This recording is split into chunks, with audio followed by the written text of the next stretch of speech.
This is your family's first and most important line of defense against Mother Nature.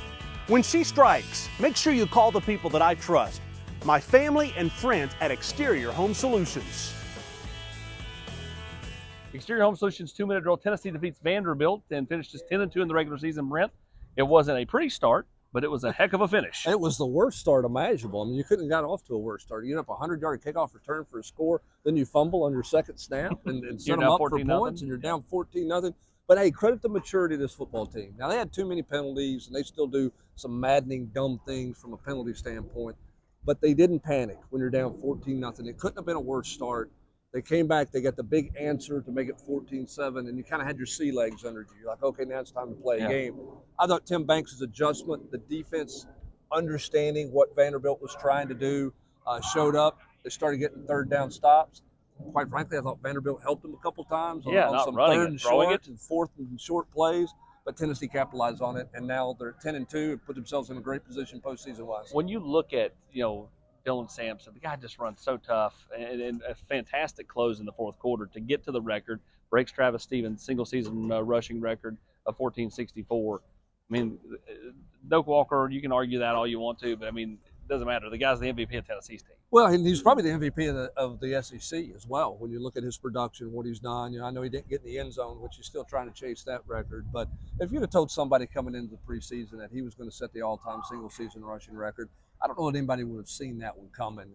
Nobody saw Travis Stevens in 2001 right. either. And there's a lot of similarities to those two guys, waiting their turn, taking full advantage of what's given in front of them. And he's a closer. I mean, the guy closes drives in the red zone, and he closes games. He was terrific in the second half today when Tennessee just went to that slow game to ice it and put the game away. And you could just see Vanderbilt with each play, they're getting up a little slower and getting up a little slower. They were gassed. I mean, they were completely gassed, and Tennessee just kind of sucked the life out of them in the second half. Nico, 4 touchdown passes. I asked him if he thought it was his most complete game of the season. He was quick to say he threw a pick and say no, which I thought was a great response. But at the end of the day, I thought maybe as far as how he saw the field and the way through it, was one of his better outings, if not his best outing. I'd say it was one of his most comfortable outings. And give Tennessee's front credit. Vanderbilt did not blitz a whole lot. They didn't bring people in the first half at all. He baked cookies a little bit. Yeah, I mean, you had 3-man front, let him get really comfortable and get in a good rhythm, which was terrific to see. I thought he played well. He saw the field well. His drive to open the second half, I thought, was a really good drive. He threw some good balls there. He scrambled. He had 27 yards. He was crafty with the scramble. He was. I thought that was the biggest play, because what was Vanderbilt's adjustment going to be? Well, they got out of the 3-man front. They started playing some 4- and 5-man front, tried to heat him up a little bit. He took care of the football. He made positive yards when he used his feet. And all of a sudden, Tennessee found themselves with a 2-score lead. And at that point, you're like, you know what? I think Tennessee can get this one to the house. That was a huge drive to start the second half. I mean, it was. Over 6 minutes to go down there.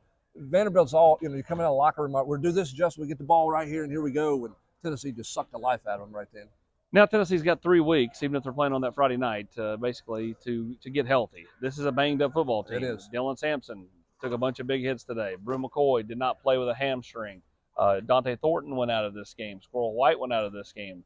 They've got to get healthy, which means a lot of rest over the next 3 weeks. Yeah, I mean, Tennessee's fortunate that they're not playing an extra game, that they're not in a championship game. I know people want to win championships, but they've been a bad way if they had to play next week. So now this gives you a chance to rest and to heal some guys up.